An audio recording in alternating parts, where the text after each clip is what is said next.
Alright, today we're making pit beef, Baltimore's iconic sandwich, piled high with thinly sliced beef, onions, dragon sauce on a roll. Let's get to it. Alright, so what I have here is a bottom round, eye round. No preparation really needed. We're going to leave the fat cap on. The only thing I did do was a salt brine overnight, which actually ended up turning into 2 nights because when I wanted to cook it, it started raining. But we're going to cook this, get a good char on it, and slice it really thin. We're also going to top it with some thinly sliced onion on a Sheboygan roll. This is Wisconsin's version of a Kaiser roll. Pretty close, but a little bit better, I think. So these are what we're gonna use to make the sandwich. If you go up the East Coast, pretty much every major city and region has its own iconic beef sandwich. Philly has the cheesesteak, New York has chopped cheese. You go up to the North Shore, you get your North Shore beefs up in Massachusetts. Buffalo's got the beef on weck, and this is Baltimore's version. Like I said, thinly sliced beef. We're gonna cook it to a rare, thin sliced onions, a dragon sauce. I'll show you 2 different versions of that, and then put on top of this roll. So let's go ahead and get the pit started. All right, today we're using the Weber Kettle. We have the slow and sear attachment in there. So we're gonna get this thing filled up with some Fogo charcoal and get the coals absolutely ripping hot because we wanna char every piece of this meat.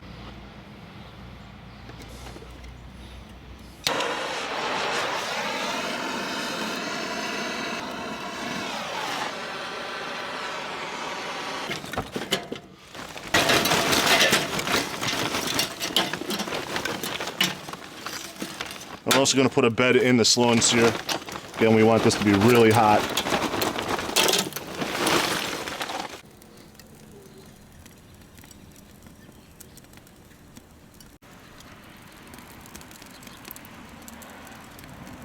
All right, while our coals are getting ready, let's go ahead and get our dragon sauce going. Starting with mayo. We'll do about a ½ cup. Oh boy, we got a squirter. Fill her up. Okay, about a ½ cup of mayo. All right, traditional dragon sauce calls for horseradish. Ooh, that's strong. So I'm just gonna put a couple spoonfuls in there and then give it a taste. Okay, I'm gonna go with some more horseradish. A little bit more. That's pretty good. I think I might add some salt and pepper though.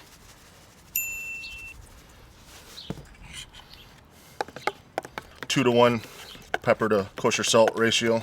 Same as what I use on the briskets. Pretty good. We're gonna do a second sauce. If you don't like horseradish, this would be the one for you. So we're gonna do mayo, stone ground mustard, and some Holo Voodoo from Meat Church. So we'll do about the same amount. Do a ½ cup again. Okay, then we're gonna take some stone ground mustard. I actually learned this from Cole Parkman at Windy City. This was the sauce mix we put on our smoked beef sandwiches. Taste, make sure we got enough mustard in there. Oh yeah, very good. Yeah, like I said, we're gonna use Holy Voodoo from Meat Church. Put a little bit of this in there. Give it a nice little kick. It's not too spicy. It does give it a nice little kick. And it adds a good color to it too. This was the sauce that I used a few weeks ago when I first tried making this, and it turned out great. You can see the difference in color too that the Voodoo adds. All right, let's get our onions ready. So traditionally, thinly sliced onions. I think usually I use a sweet onion. I have a white onion, but let's get them sliced up. All right, 1 large white onion. We're gonna cut it in half. Let's go this way. All right, we're gonna use this meat slicer here. If you don't have a meat slicer, just go ahead and get a good sharp knife and just cut them as thin as you can get them. Otherwise, I do have a link in the description for this one below. If you saw my Prime Day deals, this was one of them. It's the same one that they sell on Meat Your Maker. I've seen them in Fleet Farms, at Cabela's. They just put different logos on it. So not a bad little slicer. All right,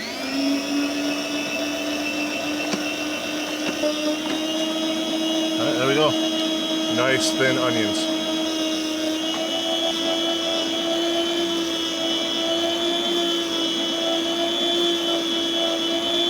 Yeah, that's even better, even thinner.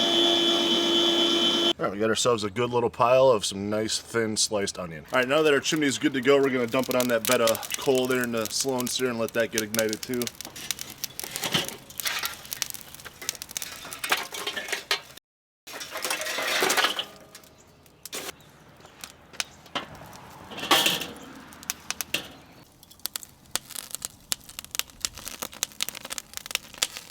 So our coals are pretty much ready to go here. So again, like I said, we're using a bottom round, eye of round.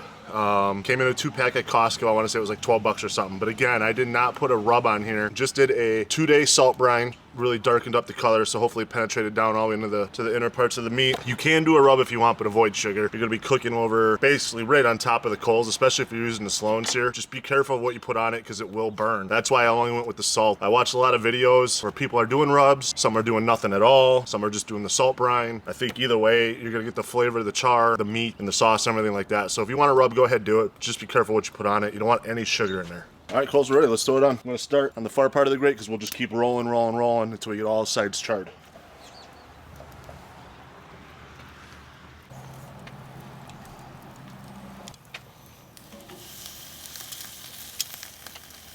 Then what we'll do is, once this fat cap has charred, we'll actually slice that off and then re-char the meat that's under the fat cap. But we'll leave it on there for now because that's actually going to probably get these flames going pretty crazy once it starts rendering down and dripping into the fire.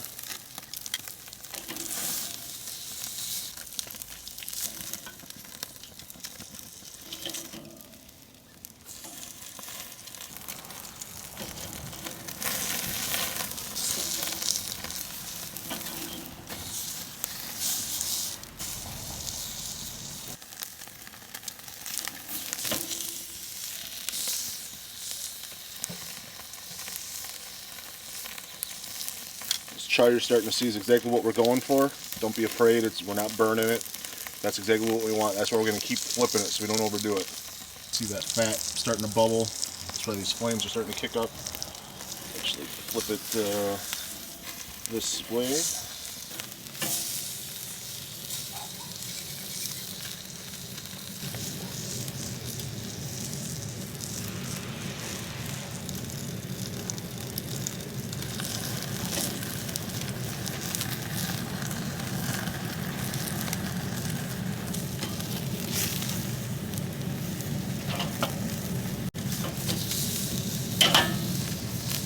See that fat cap's got a pretty good char to it, so we're going to go ahead and slice that off.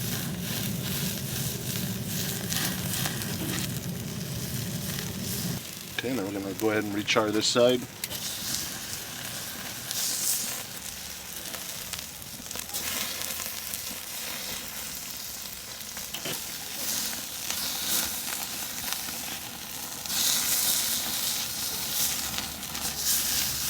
Alright, while we're here, we'll go ahead and do a temp check real quick.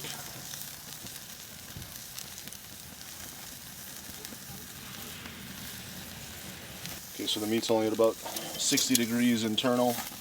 So once we get this completely charred the way we want it, then we'll just put it on this indirect side and let it continue to cook. I think we're pretty good all around. Got good char, pretty much every edge. So what we'll do now is we'll put it over here on the indirect side until we get up to our rare temp. We'll pull it around 115, 120. All right, let's go ahead and take a look. Let's get a temp, but look at that color. Unbelievable. All right, perfect. We're sitting right at 119. So I'm gonna go ahead and throw this on the board. We'll go ahead and tent it and let it sit for let all the juices kind of redistribute within the meat. Yeah, so we're just going to tent it. We're not going to completely wrap it or anything. We're just going to let it sit for 15-20 minutes and then we'll throw it on the slicer. All right, our beef is rested for about 20 minutes. Let's go ahead and get her sliced up. A little bit of juice came out, but not too much. Smells amazing. Let's throw it on the slicer.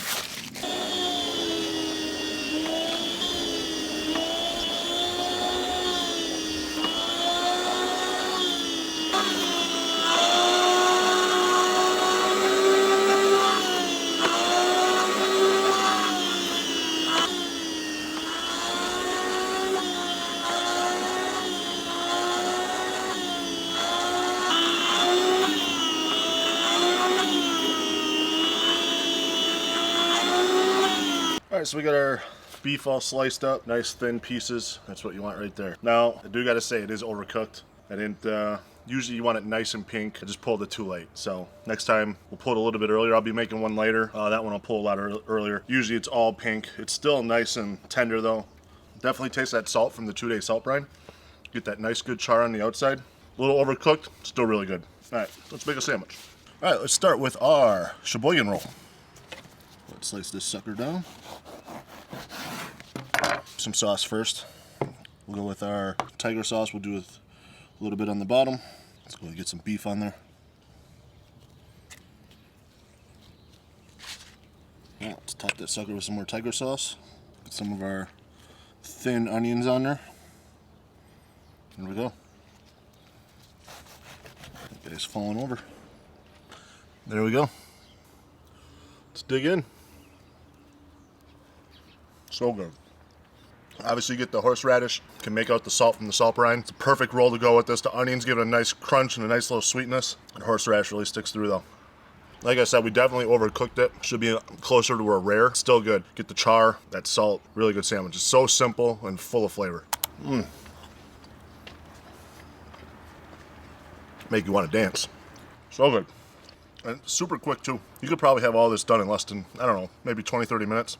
All right, let's make another one with the non-horseradish sauce. This is our stone ground mustard, mayo, and the Holy Voodoo from Meat Church.